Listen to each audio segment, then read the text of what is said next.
really think you should.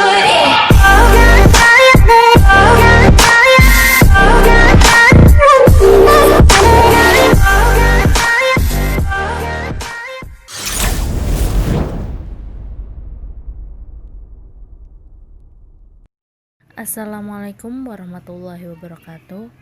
Saya Oviani, NPM 17040033, peserta asistensi guru SMA Negeri 2 Pringsewu.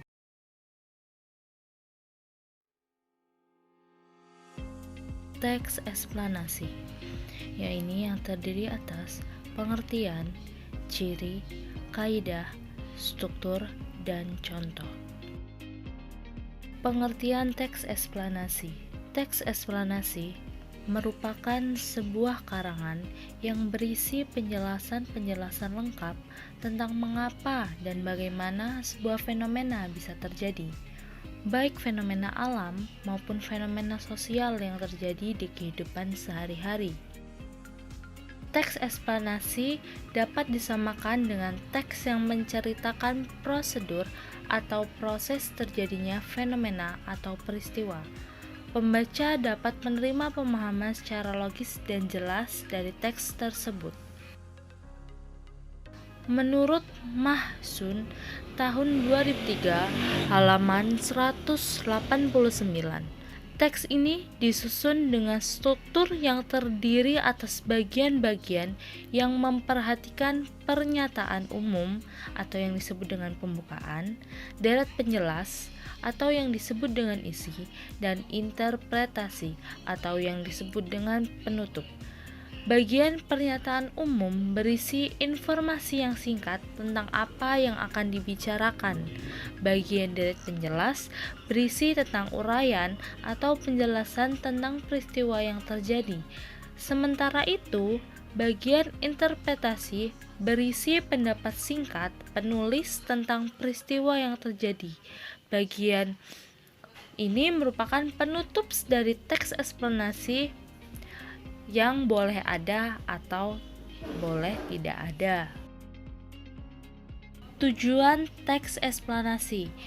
Yang pertama, memberikan informasi yang sejelas-jelasnya kepada pembaca agar paham atau mengerti tentang sesuatu fenomena yang terjadi. Yang kedua, menjelaskan proses terjadinya fenomena atau sebuah peristiwa. Yang ketiga, menjelaskan sebab dan akibat terjadinya fenomena atau sebuah peristiwa. Jenis-jenis teks eksplanasi. Teks eksplanasi yang berisi tentang penjelasan bagaimana atau yang disebut dengan kronologis, dan teks eksplanasi yang berisi tentang penjelasan mengapa, yaitu hubungan sebab akibat. Jenis teks eksplanasi berdasarkan explanation text. Yang pertama yaitu menurut NSW School and Education Department, explanation text dibagi menjadi 4 jenis. Pertama, teks eksplanasi faktorial. Jenis teks eksplanasi yang menjelaskan tentang efek dari sebuah proses. Yang kedua, teks eksplanasi teoritis, yaitu teks eksplanasi yang berisi semacam spekulasi mengenai kemungkinan yang akan terjadi. Yang ketiga, teks eksplanasi sekuensial atau teks eksplanasi yang menerangkan dan menjelaskan secara rinci tahapan sebuah fenomena. Yang keempat, teks eksplanasi kasual atau teks yang menjelaskan tentang penyebab atau asal-muasal terjadinya perubahan secara bertahap dari suatu hal. Jenis teks eksplanasi berdasarkan fenomenanya. Berdasarkan jenis fenomena, teks eksplanasi dibagi menjadi 2, yaitu teks eksplanasi fenomena alam yang berkaitan dengan hubungan alam semesta, seperti fenomena hujan, longsor, tsunami. Yang kedua yakni teks eksplanasi fenomena sosial.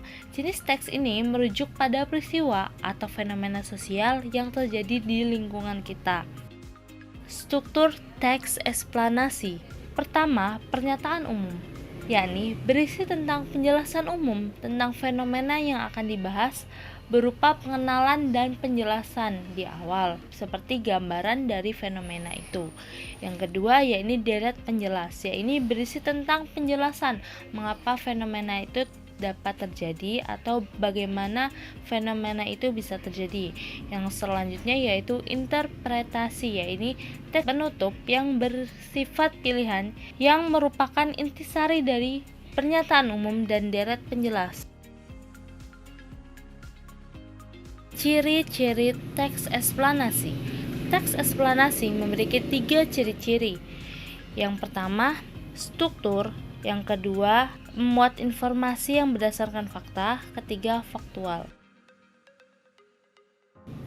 Struktur teks eksplanasi juga dibagi menjadi 3, yaitu general statement, yang kedua square of explanation, dan yang ketiga interpretasi.